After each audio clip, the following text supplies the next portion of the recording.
Hi friends, ಹೇಗಿದ್ದೀರಾ?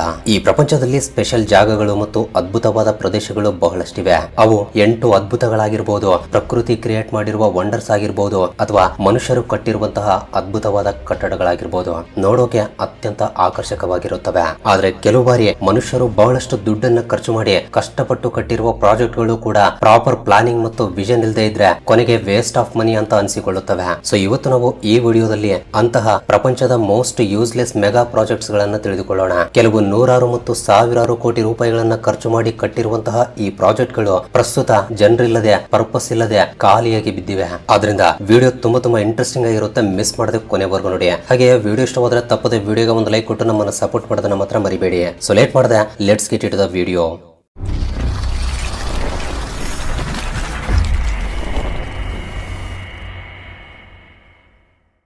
Forest city Malaysia ಇದೊಂದು green futuristic smart city. ಇದಕ್ಕೆಂದೇ 4 ಆರ್ಟಿಫಿಷಿಯಲ್ ಐಲ್ಯಾಂಡ್ ಗಳನ್ನ ನಿರ್ಮಿಸಿ ಅದರಲ್ಲಿ ಈ ಆರ್ಟಿಫಿಷಿಯಲ್ ಫಾರೆಸ್ಟ್ ಎಕೋಸಿಸ್ಟಮ್ ಅನ್ನ ಕ್ರಿಯೇಟ್ ಮಾಡೋಕೆ ಪ್ಲಾನ್ ಮಾಡ್ತಾರೆ. ಈ ಫಾರೆಸ್ಟ್ ಸಿಟಿಗೋಸ್ಕರ ಆರಿಸಿಕೊಂಡಿರುವ ಲೊಕೇಶನ್ ಸಿಂಗಪುರ್ ಸಿಟಿಗೆ ಹತ್ತಿರ ಬರುತ್ತೆ. ಸೊ ಹೈ ಪ್ರಾಫಿಟ್ ಗಳನ್ನ ಎಕ್ಸ್ಪೆಕ್ಟ್ ಮಾಡ್ತಾ ಬಹಳಷ್ಟು ಜನ ಇನ್ವೆಸ್ಟರ್ಸ್ ಈ ಮೆಗಾ ಪ್ರಾಜೆಕ್ಟ್ ನಲ್ಲಿ ಇನ್ವೆಸ್ಟ್ ಮಾಡೋಕೆ ಮುಂದೆ ಬರ್ತಾರೆ. ಈ ಪ್ರಾಜೆಕ್ಟ್ ನ ಡೆವಲಪರ್ಸ್ ಕೂಡ ಫಾರೆಸ್ಟ್ ಸಿಟಿಯನ್ನ ಮತ್ತು ಸಿಂಗಪುರ್ ಅನ್ನ ಲಿಂಕ್ ಮಾಡೋಕೆ ಒಂದು ಬ್ರಿಡ್ಜ್ ಅನ್ನು ಕೂಡ ಕನ್ಸ್ಟ್ರಕ್ಟ್ ಮಾಡ್ತಾರೆ. ಈ ಬ್ರಿಡ್ಜ್ ಲಿಂಕ್ ಕಾರಣದಿಂದ ಸಿಂಗಾಪುರ್ ಮತ್ತು ಫಾರೆಸ್ಟ್ ಸಿಟಿ ಮಧ್ಯೆ ಇರುವ ಟ್ರಾವೆಲ್ ಡಿಸ್ಟೆನ್ಸ್ ಕಡಿಮೆ ಆಗುತ್ತೆ. ಈ forest city design green innovation ಗೆ ಅವಕಾಶ ಇರುವ ಹಾಗೆ ಪ್ಲಾನ್ ಮಾಡ್ತಾರೆ. ಆದ್ರೆ ಇದರಲ್ಲಿರುವ ಬಿಲ್ಡಿಂಗ್ಸ್ ಗ್ರೀನ್ ರೂಫ್ ಟಾಪ್ ನಿಂದ ಮತ್ತು ಗಾರ್ಡನ್ಸ್ ಗಳಿಂದ ತುಂಬಿ ಕಂಪ್ಲೀಟ್ ಆಗಿ ಒಂದು ಕಾಡಿನಲ್ಲಿರುವ ಫೀಲಿಂಗ್ ಅನ್ನು ಉಂಟು ಮಾಡುವ ರೀತಿ ಇರುತ್ತೆ. ಈ ಸಿಟಿಯಲ್ಲಿರುವ ಬೀದಿಗಳು ಕೂಡ ಮಲ್ಟಿಪಲ್ ಲೇಯರ್ ಡಿಸೈನ್ ಇರುವ ಹಾಗೆ ಪ್ಲಾನ್ ಮಾಡ್ತಾರೆ. ಅಂದ್ರೆ ಕೆಳಗಡೆ ಇರುವ ಲೇಯರ್ ಅನ್ನ ಟ್ರಾಫಿಕ್ ಗೋಸ್ಕರ ಮತ್ತು ಪಾರ್ಕಿಂಗ್ ಸ್ಪೇಸಸ್ ಗೋಸ್ಕರ ಮಾಡಿದ್ರೆ, ಮೇಲಿನ ಲೇಯರ್ಸ್ ಗಳನ್ನ ಸ್ಪೋರ್ಟ್ಸ್ ಗ್ರೌಂಡ್ಸ್, ಪಾರ್ಕ್ಸ್ ಮತ್ತು ಟ್ರಾನ್ಸ್ಪೋರ್ಟ್ ಹಬ್ಸ್ ಗೋಸ್ಕರ ಡಿಸೈನ್ ಮಾಡ್ತಾರೆ. ಆದ್ರೆ ನೀವು ಈ ಸಿಟಿಯಲ್ಲಿ ನಿಂತು ಯಾವ ಕಡೆ ನೋಡಿದ್ರೂ ಕೂಡ ಹಸಿರಿನಿಂದ ವಾತಾವರಣಕ್ಕೆ ಹಾನಿ ಉಂಟಾಗದ ಹಾಗೆ ಆಹ್ಲಾದಕರವಾಗಿರಬೇಕೆಂದು ಪ್ಲಾನ್ ಮಾಡಿರ್ತಾರೆ. ಸೊ ಇದಕ್ಕೆಂದೇ ಸರಿಸುಮಾರು $100 ಬಿಲಿಯನ್ ಗಳಷ್ಟು ದುಡ್ಡನ್ನ ಖರ್ಚು ಮಾಡಿ 2035ರಲ್ಲಿ ಕಂಪ್ಲೀಟ್ ಮಾಡಬೇಕು ಅಂತ ಅಂದುಕೊಳ್ತಾರೆ. ಸೊ ಈ 4 ಐಲ್ಯಾಂಡ್ ಗಳಲ್ಲಿ ಒಂದು ಐಲ್ಯಾಂಡ್ ಆಲ್ರೆಡಿ ಕಂಪ್ಲೀಟ್ ಆಗೋಕೆ ಬಂದಿದೆ. ಆದ್ರೆ ಇಷ್ಟೊಂದು ದುಡ್ಡನ್ನ ಖರ್ಚು ಮಾಡಿ ತಯಾರಿಸ್ತಾ ಇರುವ ಈ ಪ್ರಾಜೆಕ್ಟ್ ಅಂದುಕೊಂಡಷ್ಟು ಸ್ಮೂತ್ ಆಗಿ ನಡೀತಾ ಇಲ್ಲ. ಸೊ ಇದಕ್ಕೆ ಪೊಲಿಟಿಕಲ್ ಕಾರಣಗಳು ಮತ್ತು ಎಕನಾಮಿಕಲ್ ರೀಸನ್ಸ್ ಬಹಳಷ್ಟಿವೆ. ಈ ಪ್ರಾಜೆಕ್ಟ್ ಗೆ ಮೇಜರ್ ಫಂಡಿಂಗ್ ಜಾಸ್ತಿಯಾಗಿ ಚೀನಾ ದೇಶದಿಂದ ಬರ್ತಾ ಇದೆ. ಅವರ ದೇಶದಲ್ಲಿ ಜಾಸ್ತಿ ಬೆಲೆ ಬಾಳುವ ಅಪಾರ್ಟ್ಮೆಂಟ್ಸ್ ಗಳನ್ನ ಕೊಂಡುಕೊಳ್ಳೋಕಾಗದ ದುಡ್ಡಿರುವ ಚೈನೀಸ್ ಪ್ರಜೆಗಳು ಈ ಫಾರೆಸ್ಟ್ ಸಿಟಿಯಲ್ಲಿ ಇನ್ವೆಸ್ಟ್ಮೆಂಟ್ ಮಾಡ್ತಿದ್ದಾರೆ. ಸೊ ಅದಕ್ಕಾಗಿಯೇ ಈ ಸಿಟಿಯಲ್ಲಿ ಸರಿಸುಮಾರು 80% ಪ್ರಾಪರ್ಟಿ ಓನರ್ಸ್ ಎಲ್ಲರೂ ಕೂಡ ಚೀನಾ ದೇಶದವರೇ ಆಗಿದ್ದಾರೆ.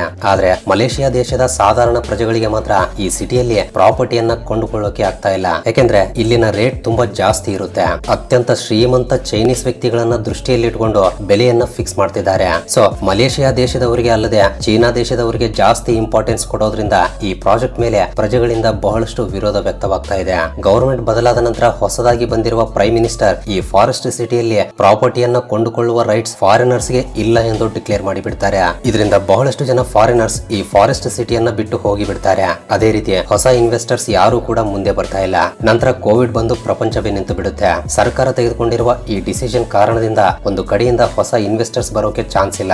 ಇನ್ನೊಂದು ಕಡೆ ಆಲ್ರೆಡಿ ಇರುವ ಇನ್ವೆಸ್ಟರ್ಸ್ ಗಳಿಗೆ ಈ ಪ್ರಾಜೆಕ್ಟ್ ಫ್ಯೂಚರ್ ಏನು ಎಂಬುದು ಗೊತ್ತಾಗ್ತಾ ಇಲ್ಲ. ಸಿಚುವೇಶನ್ ಎಷ್ಟು ವರ್ಸ್ಟ್ ಆಗಿದೆ ಅಂದ್ರೆ 7 ಲಕ್ಷ ಜನ ವಾಸಿಸೋಕೆ ಡಿಸೈನ್ ಮಾಡಿರುವಂತಹ ಈ ಸಿಟಿಯಲ್ಲಿ ಈಗ ಕೇವಲ 500 ಜನರು ಮಾತ್ರವೇ ವಾಸಿಸ್ತಾ ಇದ್ದಾರೆ. ಈ ರೀತಿ ಪೊಲಿಟಿಕಲ್ ಮತ್ತು ಎಕನಾಮಿಕಲ್ ರೀಸನ್ ಕಾರಣದಿಂದ ಈ ಸಿಟಿ ಗಾಳಿಗೆ ಇಟ್ಟ ಆರಿ ಹೋಗುವ ಒಂದು ದೀಪದಂತೆ ಬದಲಾಗಿ ಬಿಟ್ಟಿದೆ. ಹಾಗಾದ್ರೆ ಮಲೇಷಿಯನ್ ಗವರ್ಮೆಂಟ್ ಇದನ್ನ ಕಾಪಾಡೋಕೆ ನೆಕ್ಸ್ಟ್ ಏನ್ ಮಾಡುತ್ತೆ ಎಂಬುದನ್ನ ಕಾದು ನೋಡಬೇಕಾಗಿದೆ. ಬಟ್ ಪ್ರಸ್ತುತ ಮಾತ್ರ ಈ $1 ಬಿಲಿಯನ್ ಪ್ರಾಜೆಕ್ಟ್ ಯೂಸ್ಲೆಸ್ ಆಗಿ ಬಿದ್ದಿದೆ.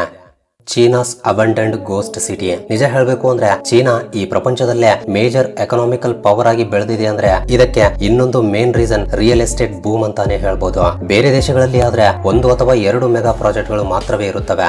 ಆದ್ರೆ ಚೀನಾ ದೇಶದಲ್ಲಿ ಮಾತ್ರ ಆಲ್ಮೋಸ್ಟ್ ಪ್ರತಿಯೊಂದು ಪ್ರಾಜೆಕ್ಟ್ ಅನ್ನು ಕೂಡ ಮೆಗಾ ಪ್ರಾಜೆಕ್ಟ್ ನಂತೆ ಡಿಸೈನ್ ಮಾಡಿಕೊಳ್ತಾರೆ. ಅಂದ್ರೆ ಬಹಳಷ್ಟು ದೊಡ್ಡ ದೊಡ್ಡ ಸಿಟಿಗಳಲ್ಲೂ ಕೂಡ ಅತ್ಯಂತ ಉದ್ದವಾಗಿರುವ ಟಾಲೆಸ್ಟ್ ಸ್ಕೈ ಕ್ರಾಪರ್ಸ್ ಗಳಿಂದ ತುಂಬಿರುತ್ತೆ. ಬಟ್ ಈ ಮೆಗಾ ಪ್ರಾಜೆಕ್ಟ್ ಗಳಲ್ಲಿ ಎಲ್ಲವೂ ಕೂಡ ಸಕ್ಸಸ್ ಆಗಿವೆ ಅಂತ ಹೇಳೋಕ್ಕಾಗಲ್ಲ. ಅಂದ್ರೆ ಒಂದು ಕಂಟಿನ್ಯೂಸ್ ಇನ್ಫ್ರಾಸ್ಟ್ರಕ್ಚರ್ ರೇಸ್ ನಲ್ಲಿ ಬಿದ್ದು ಚೀನಾ ಬಹಳಷ್ಟು ಸಿಟಿಗಳನ್ನ ನಿರ್ಮಾಣ ಮಾಡ್ತಾ ಇದೆ. ಆದ್ರೆ ಅದರಲ್ಲಿ ಬಹಳಷ್ಟು ಸಿಟಿಗಳು ಪ್ರಸ್ತುತ ಗೋಸ್ಟ್ ಸಿಟಿಗಳಾಗಿ ಬದಲಾಗಿವೆ. ಬಹಳಷ್ಟು $1 ಬಿಲಿಯನ್ ಗಳನ್ನ ಖರ್ಚು ಮಾಡಿ ನಿರ್ಮಿಸಿದ ಈ ಸಿಟಿಗಳು ಪ್ರಸ್ತುತ ಜನರಿಲ್ಲದೆ ಖಾಲಿಯಾಗಿ ಬಿದ್ದಿವೆ. ಅವುಗಳಲ್ಲೇ ಒಂದು ಚೀನಾದ ಹೆಬಿ ಪ್ರಾವಿನ್ಸ್ ನಲ್ಲಿ ಕಟ್ಟಿರುವ ಜಿಯಾಂಗ್ಯೂನ್ ಇಂಟರ್ನ್ಯಾಷನಲ್ ಪ್ರಾಜೆಕ್ಟ್. ಸರಿಸುಮಾರು 18 ಎಕರೆಗಳಲ್ಲಿ ಡೆವಲಪ್ ಮಾಡಿರುವ ಈ ಪ್ರಾಜೆಕ್ಟ್ ಅನ್ನ ಕಂಪ್ಲೀಟ್ ಮಾಡೋಕೆ $3 ಬಿಲಿಯನ್ ಗಳನ್ನ ಖರ್ಚು ಮಾಡಿದ್ದಾರೆ. ಈ ಪ್ರಾಜೆಕ್ಟ್ ಅನ್ನ 2 ಪಾರ್ಟ್ಸ್ ಗಳಾಗಿ ಡಿವೈಡ್ ಮಾಡ್ತಾರೆ. ಒಂದು ಪಾರ್ಟ್ ನಲ್ಲಿ residential apartments and theme parks ಇದ್ರೆ ಇನ್ನೊಂದು ಪಾರ್ಟ್ ನಲ್ಲಿ ಶಾಪಿಂಗ್ ಕಾಂಪ್ಲೆಕ್ಸಸ್ ಅಂಡ್ ಸ್ಕೈ ಕ್ರಾಪರ್ಸ್ ಇರುತ್ತವೆ. ಈ ಪ್ರಾಜೆಕ್ಟ್ ನ ಲೊಕೇಶನ್ ಕೂಡ ಹೈ ಸ್ಪೀಡ್ ಟ್ರೈನ್ ಸ್ಟೇಷನ್ ಗೆ ಮತ್ತು ಅಂಡರ್ ಗ್ರೌಂಡ್ ಮೆಟ್ರೋ ಸ್ಟೇಷನ್ ಗೆ ಹತ್ತಿರವಿರುತ್ತೆ. ನಿಜ ಹೇಳಬೇಕು ಅಂದ್ರೆ ಉಳಿದ ಪ್ರಾಜೆಕ್ಟ್ ಗಳಂತೆ ಈ ಪ್ರಾಜೆಕ್ಟ್ ಕೂಡ ಐಸೋಲೇಟೆಡ್ ಏರಿಯಾದಲ್ಲಿ ಇಲ್ಲ. ಆದ್ರೆ ಇಷ್ಟೊಂದು ಫೆಸಿಲಿಟಿಗಳು ಪಾಸಿಟಿವ್ಸ್ ಇದ್ರೂ ಕೂಡ ಮನುಷ್ಯರು ಇಲ್ಲಿ ಯಾಕೆ ವಾಸಿಸ್ತಾ ಇಲ್ಲ ಅಂದ್ರೆ ಇದಕ್ಕೆ ಕೆಲವು ಕಾರಣಗಳಿವೆ. ಈ ಪ್ರಾಜೆಕ್ಟ್ ಅನ್ನ ಅನೌನ್ಸ್ ಮಾಡಿದಾಗ ಜನರು ತುಂಬಾ ಎಕ್ಸೈಟ್ ಆಗ್ತಾರೆ. ಕನ್ಸ್ಟ್ರಕ್ಷನ್ ಕಂಪ್ಲೀಟ್ ಆಗೋಕ್ಕೂ ಮುಂಚೆಯೇ ಸರಿಸುಮಾರು 700 ಮನೆಗಳನ್ನ ಫಾಸ್ಟ್ ಆಗಿ ಬುಕ್ ಮಾಡಿ ಬಿಡ್ತಾರೆ. ಆದ್ರೆ ಕನ್ಸ್ಟ್ರಕ್ಷನ್ ಸಡನ್ ಆಗಿ ನಿಂತು ಬಿಡುತ್ತೆ. ಯಾಕಂದ್ರೆ ಲೋಕಲ್ ಅಥಾರಿಟೀಸ್ ಹತ್ರ ಅತಿ ದೊಡ್ಡ ಕರಪ್ಷನ್ ನಡೆದಿದೆ ಎಂಬ ಕಾರಣದಿಂದ ಕನ್ಸ್ಟ್ರಕ್ಷನ್ ಕಂಪನಿ ಮೇಲೆ ಇನ್ವೆಸ್ಟಿಗೇಷನ್ ಶುರುವಾಗುತ್ತೆ. 2017ರಲ್ಲಿ ಈ ಪ್ರಾಜೆಕ್ಟ್ ನಲ್ಲಿ ಬಹಳಷ್ಟು ಕರಪ್ಷನ್ ನಡೆದಿದೆ ಎಂದು ಪ್ರೂವ್ ಆಗುತ್ತೆ. ಇದರಿಂದ ಮೇನ್ ಡೆವಲಪರ್ ಅನ್ನ ಅರೆಸ್ಟ್ ಮಾಡ್ತಾರೆ. ಇದರಿಂದ ಆಟೋಮೆಟಿಕ್ ಆಗಿ ಅಲ್ಲಿನ ಪ್ರಾಪರ್ಟಿ ಪ್ರೈಸ್ ಕೂಡ ಕಡಿಮೆಯಾಗಿ ಬಿಡುತ್ತೆ. ಇದರಿಂದ ಕಂಪನಿ ದಿವಾಳಿಯಾಗಿ ಬಿಡುತ್ತೆ. ಪ್ರಸ್ತುತ ಅಲ್ಲಿ ಮನೆಗಳನ್ನ ಕೊಂಡ್ಕೋಬೇಕು ಅಂತ ಅಂದುಕೊಂಡ್ರು ಕೂಡ ಗವರ್ಮೆಂಟ್ ಪರ್ಮಿಷನ್ ಇಲ್ಲದೆ ಹೋಗೋಕೆ ಸಾಧ್ಯವೇ ಇಲ್ಲ. ಸೊ ಈ ಕಂಪ್ಲೀಟ್ ಆಗದ $1 ಬಿಲಿಯನ್ ಪ್ರಾಜೆಕ್ಟ್ ಪ್ರಸ್ತುತ ಖಾಲಿಯಾಗಿ ಒಂದು ಗೋಸ್ಟ್ ಟೌನ್ ಆಗಿ ಬದಲಾಗಿದೆ. ನೈಪಿಡಾ ಮಯನ್ಮಾರ್. ನಿಜ ಹೇಳಬೇಕು ಅಂದ್ರೆ ಈ ಮೆಗಾ ಪ್ರಾಜೆಕ್ಟ್ ಕೇವಲ ಒಂದು ಟೂರಿಸ್ಟ್ ಅಟ್ರಾಕ್ಟ್ ಮಾತ್ರವೇ ಅಲ್ಲ, ಇದು ಮಯನ್ಮಾರ್ ದೇಶದ ಒಂದು ಹೊಸ ರಾಜಧಾನಿ. ಆದ್ರೆ ಕಂಪ್ಲೀಟ್ ಆಗಿ ಸ್ಕ್ರಾಚ್ ನಿಂದ ಬಿಲ್ಡ್ ಮಾಡಿರುವ ಒಂದು ಮೆಗಾ ಪ್ರಾಜೆಕ್ಟ್. ಮಯನ್ಮಾರ್ ನ ಮಿಲಿಟರಿ ಲೀಡರ್ಶಿಪ್ 2002ರಲ್ಲಿ ಸೀಕ್ರೆಟ್ ಆಗಿ ಒಂದು ಹೊಸ ರಾಜಧಾನಿಯನ್ನ ನಿರ್ಮಿಸೋಕೆ ಶುರು ಮಾಡುತ್ತೆ. 2005ರಲ್ಲಿ ಮಯನ್ಮಾರ್ ಲೀಡರ್ಸ್ ಈ ಹೊಸ ಕ್ಯಾಪಿಟಲ್ ಬಗ್ಗೆ ಪ್ರಜೆಗಳಿಗೆ ಅನೌನ್ಸ್ ಮಾಡಿ ಹೇಳ್ತಾರೆ. ಆದ್ರೆ ಆ ರಾಜಧಾನಿಯ ಹೆಸರನ್ನ ಮಾತ್ರ ಸೀಕ್ರೆಟ್ ಆಗಿ ಇಡ್ತಾರೆ. 4 ತಿಂಗಳುಗಳ ನಂತರ ಆ ಹೆಸರನ್ನ ರಿವೀಲ್ ಮಾಡ್ತಾರೆ. ಆ ಹೊಸ ರಾಜಧಾನಿಯ ಹೆಸರು ಬಂದ್ಬಿಟ್ಟು ನೈಪಿಡೋ. ಇದರ ಅರ್ಥ ದ ಕಿಂಗ್ಸ್ ರೆಸಿಡೆನ್ಸ್ ಎಂದರ್ಥ. ಮಯನ್ಮಾರ್ ದೇಶಕ್ಕೆ ಆಲ್ರೆಡಿ ರಾಜಧಾನಿ ಇರುತ್ತೆ. ಆದ್ರೆ ಸಡನ್ ಆಗಿ ಈ ಹೊಸ ರಾಜಧಾನಿಗೆ ಶಿಫ್ಟ್ ಆಗೋಕೆ ಕಾರಣ ಏನು ಎಂಬುದು ಸರಿಯಾಗಿ ಯಾರಿಗೂ ಗೊತ್ತಿಲ್ಲ. ಆದ್ರೆ ಕೆಲವು ರೂಮರ್ಸ್ ಮಾತ್ರ ಇಂದಿಗೂ ಹರಿದಾಡ್ತಾ ಇವೆ. ಹಳೆ ರಾಜಧಾನಿಯಾಗಿರುವ ಯಾಂಗೋನ್ ಸಮುದ್ರಕ್ಕೆ ಹತ್ತಿರವಿದೆ ಎಂದು, ಇದರಿಂದ ಶತ್ರುಗಳು ಈಸಿಯಾಗಿ ಅಟ್ಯಾಕ್ ಮಾಡ್ತಾರೆ ಎಂಬ ಭಯದಿಂದ ಮಿಲಿಟರಿ ಲೀಡರ್ಗಳು ರಾಜಧಾನಿಯನ್ನ ಚೇಂಜ್ ಮಾಡಬೇಕು ಅಂತ ಅಂದುಕೊಳ್ತಾರೆ. ಅದೇ ರೀತಿ ಇನ್ನೊಂದು ರೂಮರ್ ಏನು ಅಂದ್ರೆ ಆಸ್ಟ್ರಾಲಜಿ ಅವರು ಕೊಟ್ಟಿರುವ ಅಡ್ವೈಸ್ ಪ್ರಕಾರ ಆ ರಾಜಧಾನಿಯನ್ನ ಶಿಫ್ಟ್ ಮಾಡಿದ್ದಾರೆ ಎಂದು ಕೂಡ ಹೇಳ್ತಾ ಇರ್ತಾರೆ. ಆದ್ರೆ ಇಲ್ಲಿ ಫ್ಯಾಕ್ಟ್ ಏನು ಅಂದ್ರೆ ಹಳೆ ಕ್ಯಾಪಿಟಲ್ ಆಗಿರುವ ಈ ಯಾಂಗೋನ್ ನಲ್ಲಿ ಜನಸಂಖ್ಯೆ ಸರಿಸುಮಾರು 7 ಮಿಲಿಯನ್ ವರೆಗೆ ಇರುತ್ತೆ. ಅದೇ ರೀತಿ ಈ ಸಂಖ್ಯೆ 2050ರ ಹೊತ್ತಿಗೆ ಡಬಲ್ ಆಗುತ್ತೆ ಎಂದು ಕೂಡ ಹೇಳ್ತಿದ್ದಾರೆ. ಅಂಡ್ ಯಾಂಗೋನ್ ನಲ್ಲಿ ಹೊಸ ಇನ್ಫ್ರಾಸ್ಟ್ರಕ್ಚರ್ ಡೆವಲಪ್ ಮಾಡೋಕೆ ಜಾಗವೇ ಇಲ್ಲ. ಇದು ಬ್ರಿಟಿಷರ ಆಳ್ವಿಕೆಯಲ್ಲಿದ್ದಾಗ ಮಯನ್ಮಾರ್ ನಲ್ಲಿ ಈ ಕೋಸ್ಟಲ್ ಸಿಟಿಯನ್ನ ರಾಜಧಾನಿಯಾಗಿ ಡಿಕ್ಲೇರ್ ಮಾಡ್ತಾರೆ. ಯಾಕಂದ್ರೆ ಯಾಂಗೋನ್ ಎಂಬುದು ಬ್ರಿಟಿಷ್ ನೇವಿಗೆ ಅನುಕೂಲಕರವಾಗಿರುತ್ತೆ. ಸೊ ರಾಜಧಾನಿಯನ್ನ ಸೆಂಟ್ರಲ್ ಲೊಕೇಶನ್ ಗೆ ಶಿಫ್ಟ್ ಮಾಡೋಕೆ ಇದು ಕೂಡ ಒಂದು ರೀಸನ್ ಆಗಿರಬಹುದು ಎಂದು ಹೇಳ್ತಿದ್ದಾರೆ. ಈ ರೀತಿ ರಾಜಧಾನಿಯನ್ನ ಬದಲಾಯಿಸಬೇಕು ಅಂತ ಅಂದುಕೊಂಡು ಪ್ರಾಜೆಕ್ಟ್ ಅನ್ನ ತುಂಬಾ ಸ್ಪೀಡ್ ಆಗಿ ಮುಂದುವರಿಸ್ತಾರೆ. ಈ ರಾಜಧಾನಿಯನ್ನ ಕಟ್ಟೋಕೆ ಸರ್ಕಾರ ಸರಿಸುಮಾರು $4 ಬಿಲಿಯನ್ ಗಳನ್ನ ಖರ್ಚು ಮಾಡುತ್ತೆ. ಈ ನೈಪಿಡಾದಲ್ಲಿ ಟೂರಿಸ್ಟ್ ಗಳನ್ನ ಅಟ್ರಾಕ್ಟ್ ಮಾಡೋಕೆ ಬಹಳಷ್ಟು ಸೌಕರ್ಯಗಳಿವೆ. Like 20 lane highway, 100+ luxury hotels, golf courses, museums. ಅದೇ ರೀತಿ ಹಳೆ ರಾಜಧಾನಿಯನ್ನ ನೆನಪಿಸಿಕೊಳ್ಳುವ ಸಲುವಾಗಿ ಯಾಂಗೋನ್ ಲ್ಯಾಂಡ್ ಮಾರ್ಕ್ ರಿಪ್ಲಿಕಾವನ್ನು ಕೂಡ ಕನ್ಸ್ಟ್ರಕ್ಟ್ ಮಾಡ್ತಾರೆ. ಈ ರೀತಿ ಎಲ್ಲವನ್ನೂ ಕಟ್ತಾರೆ. ಆದ್ರೆ ಒಂದು ಮಾತ್ರ ಮಿಸ್ ಆಗುತ್ತೆ, ಅದೇ ಜನಸಂಖ್ಯೆ. ಈ ಹೊಸ ರಾಜಧಾನಿಯಲ್ಲಿ 1 ಮಿಲಿಯನ್ ನಷ್ಟು ಜನರು ಕೂಡ ಇರಲ್ಲ. ಅದರಲ್ಲೂ ಕೂಡ ಬಹಳಷ್ಟು ಜನರು ಆ ಸಿಟಿಗೆ ಸುತ್ತಮುತ್ತಲಿರುವ ಏರಿಯಾದಲ್ಲಿ ಇರ್ತಾರೆ. ಸೊ ಇಲ್ಲಿ ಅತಿ ದೊಡ್ಡ ಪ್ರಶ್ನೆ ಏನು ಅಂದ್ರೆ ನಿಜಕ್ಕೂ ಈ ಹೊಸ ರಾಜಧಾನಿಗೆ ಜನರು ಯಾಕೆ ಬರ್ತಾ ಇಲ್ಲ ಎಂದು. ಇದಕ್ಕೆ ಬಹಳಷ್ಟು ಕಾರಣಗಳಿವೆ. ಲೈಕ್ ಒಳ್ಳೆ ಹೆಲ್ತ್ ಫೆಸಿಲಿಟಿ ಇಲ್ಲದೆ ಇರುವುದು, ಕ್ವಾಲಿಟಿ ಎಜುಕೇಶನಲ್ ಇನ್ಸ್ಟಿಟ್ಯೂಷನ್ಸ್ ಗಳನ್ನ ನಿರ್ಮಿಸದೇ ಇರೋದು, ಅದೇ ರೀತಿ ಜಾಸ್ತಿ ಎಕನಾಮಿಕಲ್ ಅಪಾರ್ಚುನಿಟಿ ಕೂಡ ಕಾಣಿಸದೇ ಇರೋದು. ಸೊ ಈ ಎಲ್ಲಾ ಕಾರಣದಿಂದ ಹೊಸ ರಾಜಧಾನಿಯಲ್ಲಿ ಇರೋಕೆ ಪ್ರಜೆಗಳು ಇಂಟ್ರೆಸ್ಟ್ ತೋರಿಸ್ತಾ ಇಲ್ಲ.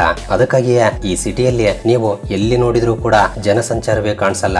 ಅಂದ್ರೆ ವಿಶಾಲವಾದ ರೋಡ್ಗಳಿರುತ್ತವೆ, ಆದ್ರೆ ಒಬ್ಬ ವ್ಯಕ್ತಿ ಕೂಡ ಆ ರೋಡ್ಗಳ ಮೇಲೆ ಹೋಗ್ತಾ ಇರುವ ಹಾಗೆ ಕಾಣಿಸಲ್ಲ. ವರ್ಷದಲ್ಲಿ ಸರಿಸುಮಾರು 3.5 ಮಿಲಿಯನ್ ಪ್ಯಾಸೆಂಜರ್ಸ್ ಟ್ರಾವೆಲ್ ಮಾಡಬಲ್ಲ ಕೆಪಾಸಿಟಿ ಇರುವ ಈ ಸಿಟಿ ಏರ್ಪೋರ್ಟ್ ನಲ್ಲಿ ಪ್ರತಿದಿನ ಕನಿಷ್ಠ ಪಕ್ಷ 1 ಡಜನ್ಗಿಂತ ಜಾಸ್ತಿ ಜನರು ಕೂಡ ಟ್ರಾವೆಲ್ ಮಾಡಲ್ಲ. ಶಾಪಿಂಗ್ ಮಾಲ್ಸ್, ಲಕ್ಸರಿ ಹೋಟೆಲ್ಸ್ ಇವೆಲ್ಲವೂ ಕೂಡ ಖಾಲಿಯಾಗಿ ಬಿದ್ದಿವೆ. ಮಯನ್ಮಾರ್ ಪ್ರಭುತ್ವ ಹೊಸ ರಾಜಧಾನಿ ಅಂತ ಹೇಳಿ ತುಂಬಾ ಪ್ರೆಸ್ಟೀಜಿಯಸ್ ಆಗಿ ಕೈಗೆತ್ತಿಕೊಂಡಿರುವ ಈ ಪ್ರಾಜೆಕ್ಟ್ ಕೊನೆಗೆ ಒಂದು ಗೋಸ್ಟ್ ಸಿಟಿಯಾಗಿ ಬದಲಾಗಿದೆ. ಆದ್ರೆ ಇಲ್ಲಿ ಸರ್ಕಾರ ಏನ್ ಹೇಳ್ತಾ ಇದೆ ಅಂದ್ರೆ ಈ ನೈಪಿಡಾ ಸಿಟಿಯನ್ನ ಹೆಚ್ಚಾಗ್ತಾ ಇರುವ ಜನಸಂಖ್ಯೆಯನ್ನ ದೃಷ್ಟಿಯಲ್ಲಿ ಇಟ್ಕೊಂಡು ಫ್ಯೂಚರ್ಗೋಸ್ಕರ ಕಟ್ಟಿರುವ ಸಿಟಿ ಎಂದು ಹೇಳ್ತಾ ಇದೆ. ಬಟ್ ನಿಜ ಹೇಳ್ಬೇಕು ಅಂದ್ರೆ ಈ 4 ಬಿಲಿಯನ್ ಮೆಗಾ ಪ್ರಾಜೆಕ್ಟ್ ಭವಿಷ್ಯದಲ್ಲಿ ಹೇಗಾಗುತ್ತೆ ಎಂಬುದು ನಮ್ಗೆ ಗೊತ್ತಿಲ್ಲ.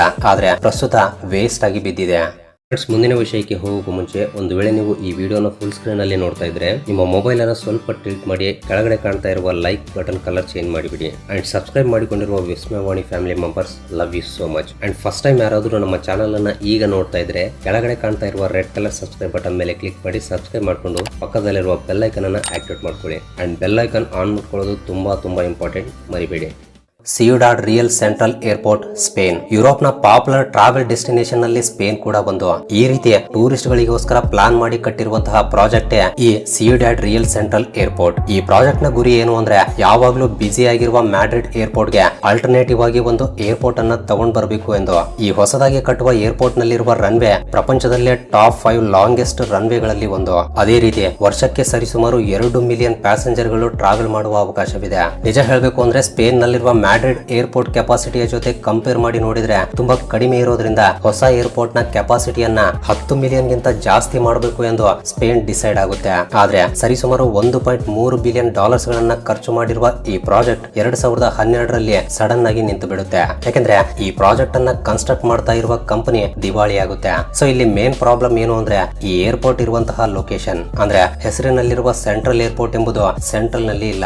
ಅಂದ್ರೆ ಈ ಹೊಸ ಏರ್ಪೋರ್ಟ್ ಮ್ಯಾಡ್ರಿಡ್ ಏರ್ಪೋರ್ಟ್ ಗೆ ಸರಿಸುಮಾರು 200 ಕಿಲೋಮೀಟರ್ ಗಳಷ್ಟು ದೂರದಲ್ಲಿದೆ. ಸೊ ಅಷ್ಟೊಂದು ದೂರ ಯಾರು ಟ್ರಾವೆಲ್ ಮಾಡಿ ಹೋಗ್ತಾರೆ ಎಂದು ಈ ಹೊಸ ಏರ್ಪೋರ್ಟ್ ಅನ್ನ ಜನರು ಅವಾಯ್ಡ್ ಮಾಡೋಕೆ ಶುರು ಮಾಡ್ತಾರೆ. ಇದರಿಂದ ಸ್ಟಾರ್ಟ್ ಮಾಡಿರುವ ಒಂದೇ ವರ್ಷದಲ್ಲಿ ಈ ಹೊಸ ಏರ್ಪೋರ್ಟ್ ಒಂದು ಚಿಕ್ಕ ಡೊಮೆಸ್ಟಿಕ್ ಏರ್ಪೋರ್ಟ್ ರೇಂಜ್ ಗೆ ಬೀಳುತ್ತೆ. ದೊಡ್ಡ ದೊಡ್ಡ ಏರ್ಲೈನ್ ಗಳು ಕೂಡ ಈ ಏರ್ಪೋರ್ಟ್ ಮೇಲೆ ಇಂಟ್ರೆಸ್ಟ್ ತೋರಿಸದೇ ಇರೋದ್ರಿಂದ ಭಾರಿ ನಷ್ಟವನ್ನ ನೋಡುತ್ತೆ. ಇದರಿಂದ ಸರಿಸುಮಾರು 350 ಬಿಲಿಯನ್ ಡಾಲರ್ಸ್ ಗಳ ಸಾಲದಲ್ಲಿ ಮುಳುಗಿ ಹೋಗುತ್ತೆ. 2013ರಲ್ಲಿ ಈ ಏರ್ಪೋರ್ಟ್ ಅನ್ನ ಮಾರೋಕೆ ಇಟ್ರೆ ಜಸ್ಟ್ 10,000 ಯೂರೋಸ್ಗೆ ಹೊಸ ಓನರ್ ಕೊಂಡುಕೊಳ್ತಾನೆ. ಹೊಸ ಓನರ್ಸ್ ಈ ಏರ್ಪೋರ್ಟ್ ಅನ್ನ ಪ್ರಾಫಿಟ್ ನಲ್ಲಿ ತಗೊಂಡ್ ಬರೋಕೆ ಬಹಳಷ್ಟು ಪ್ಲಾನ್ ಗಳನ್ನ ಹಾಕ್ತಿದ್ದಾರೆ.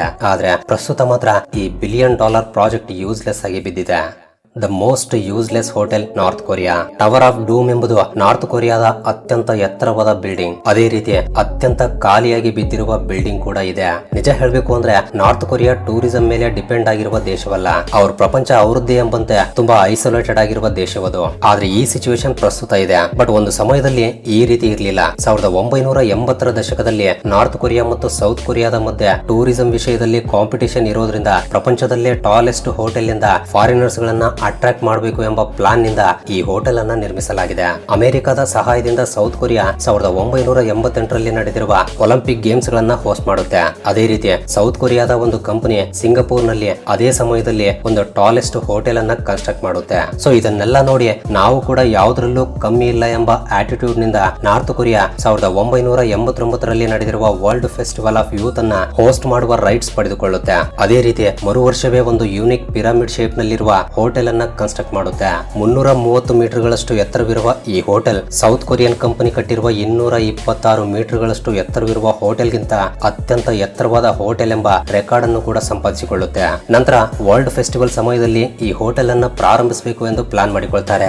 ಆದ್ರೆ ಇಂಜಿನಿಯರಿಂಗ್ ಪ್ರಾಬ್ಲಮ್ ಕಾರಣದಿಂದ ಆ ಕನ್ಸ್ಟ್ರಕ್ಷನ್ ಕಂಪ್ಲೀಟ್ ಆಗಲ್ಲ. ಇಲ್ಲಿ ಕಾಮಿಡಿ ಏನು ಅಂದ್ರೆ ಆ ಕನ್ಸ್ಟ್ರಕ್ಷನ್ ಇಂದಿಗೂ ಕೂಡ ಕಂಪ್ಲೀಟ್ ಆಗಿಲ್ಲ. ಈ ಪ್ರಾಜೆಕ್ಟ್ ಗೆ ಫೈನಾನ್ಷಿಯಲ್ ಹೆಲ್ಪ್ ಮಾಡಿರುವ ಸೋವಿಯತ್ ಯೂನಿಯನ್ ಸಪರೇಟ್ ಆಗೋದ್ರಿಂದ ಫಂಡಿಂಗ್ ಪೂರ್ತಿಯಾಗಿ ನಿಂತು ಬಿಡುತ್ತೆ. ಇದು ನಡೆದ 16 ವರ್ಷಗಳ ನಂತರ ಒಂದು ಈಜಿಪ್ಷಿಯನ್ ಕಂಪನಿ ಪ್ರಾಜೆಕ್ಟ್ ಅನ್ನ take over ಮಾಡಿಕೊಳ್ಳುತ್ತೆ.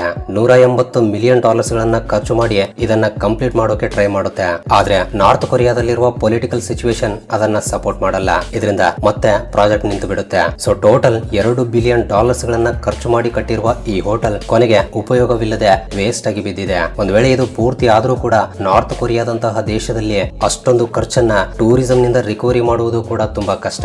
So friends ನೋಡಿದಿರಲ್ವಾ, planning ಮತ್ತು ವಿಷನ್ ಇಲ್ಲದೆ ಕಟ್ಟಿದ್ರೆ ಎಷ್ಟು ದೊಡ್ಡ ಪ್ರಾಜೆಕ್ಟ್ ಆಗಿರ್ಲಿ ಪ್ರಜೆಗಳಿಗೆ ಉಪಯೋಗವಾಗದೆ ವೇಸ್ಟ್ ಆಗಿ ಅಮಾನುಷವಾಗಿ ಬದಲಾಗುತ್ತೆ ಎಂದು ಈ ಉದಾಹರಣೆಗಳನ್ನ ನೋಡಿದ್ರೇನೆ ನಮಗೆ ಅರ್ಥವಾಗುತ್ತೆ. ಹಾಗಾದ್ರೆ ಈ ವಿಡಿಯೋ ನೋಡಿದ ನಂತರ ನಿಮ್ಗೆ ಗೊತ್ತಿರುವ ಇಂತಹ ಯೂಸ್ಲೆಸ್ ಮೆಗಾ ಪ್ರಾಜೆಕ್ಟ್ ಯಾವ್ದಾದ್ರು ಇದ್ರೆ ಕೆಳಗಡೆ ತಪ್ಪದೆ ಕಮೆಂಟ್ ನಲ್ಲಿ ಶೇರ್ ಮಾಡಿ. ಹಾಗೆ ವಿಡಿಯೋ ಇಷ್ಟವಾಗಿದ್ರೆ ತಪ್ಪದೆ ವಿಡಿಯೋಗೆ ಒಂದು ಲೈಕ್ ಕೊಟ್ಟು ನಿಮ್ಮ ಫ್ರೆಂಡ್ಸ್ ಅಂಡ್ ಫ್ಯಾಮಿಲಿ ಜೊತೆ ಶೇರ್ ಮಾಡಿ. ಅಂಡ್ ಫಸ್ಟ್ ಟೈಮ್ ಯಾರಾದ್ರೂ ನಮ್ಮ ಚಾನಲ್ ಅನ್ನ ಈಗ ನೋಡ್ತಾ ಇದ್ರೆ ತಪ್ಪದೆ ಸಬ್ಸ್ಕ್ರೈಬ್ ಮಾಡ್ಕೊಂಡು ಪಕ್ಕದಲ್ಲಿರುವ ಬೆಲ್ ಐಕನ್ ಅನ್ನ ಆಕ್ಟಿವೇಟ್ ಮಾಡ್ಕೊಳ್ಳಿ. ಅಂಡ್ ವಿಡಿಯೋವನ್ನ ಕೊನೆವರೆಗೂ ನೋಡಿದ್ದಕ್ಕೆ love you so much guys.